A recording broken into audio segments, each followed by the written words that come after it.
Greetings, fellow citizens of El Segundo. I'll begin with this question and observation. Why are we humans so fascinated with round numbers?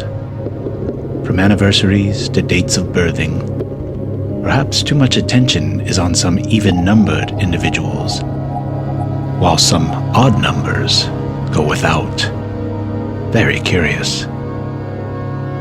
Now, back to the news. Denizens of our town are getting very worried, for have you not heard of the constant and near thunderous roar of dragonfire just to the north of us? Local officials claim this audio scourge to be the simple trespass of human aircraft. But let us really examine this thunderous presence that ravages our drums of dreamtime.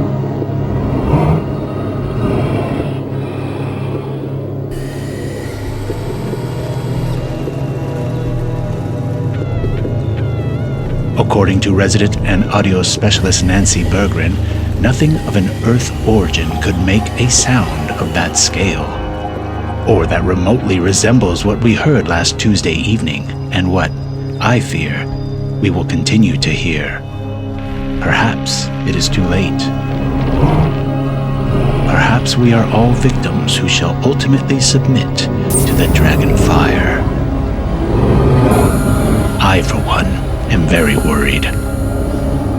A friendly resident reminder, avoid emeralds. There is to be no wearing of the color green. This now, claims Mayor Blank, includes jewelry. Green was officially outlawed 4 years ago, and yet some tenants of our quaint town are acting quite reckless and self-destructive.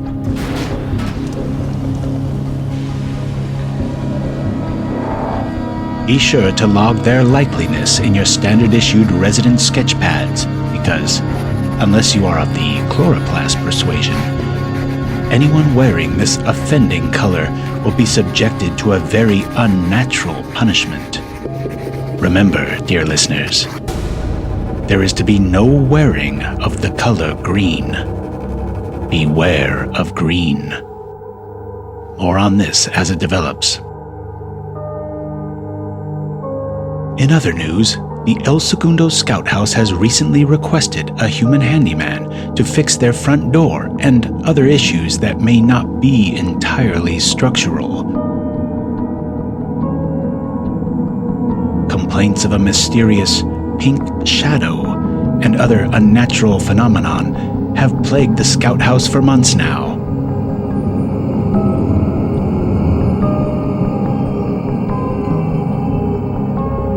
Upon investigation, local sheriffs noted that the pink shadow is now emitting a low humming noise that only grows harder to hear once the listener is made aware of its presence.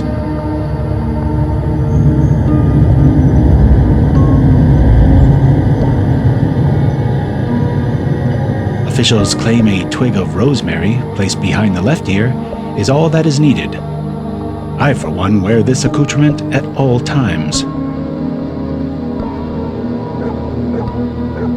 Attention dog owners, portal complaints are on the rise, so please keep your companions on a short leash. On the corner of Mariposa and Main Street, there was another sighting of what can only be called an interstellar portal.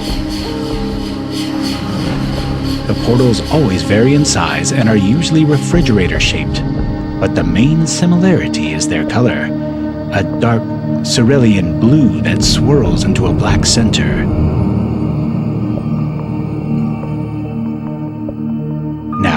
Well-known local Jack Tibbetts was made famous 5 months back when his dog, Sergio, ventured too close to a similar portal, and it closed in on the dog's back half.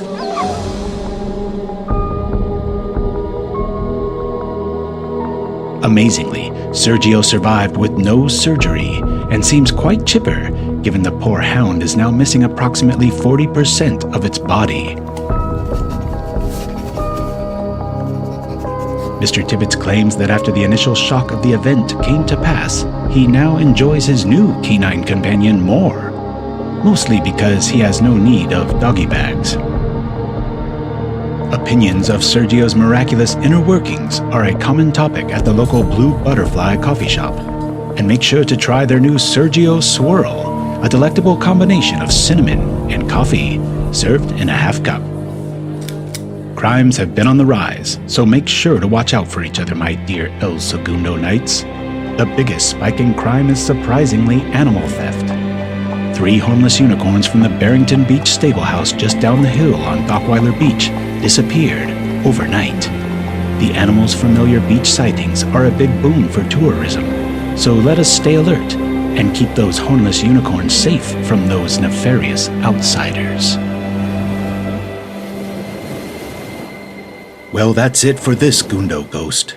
Stay safe, stay kind, and folks, avoid green.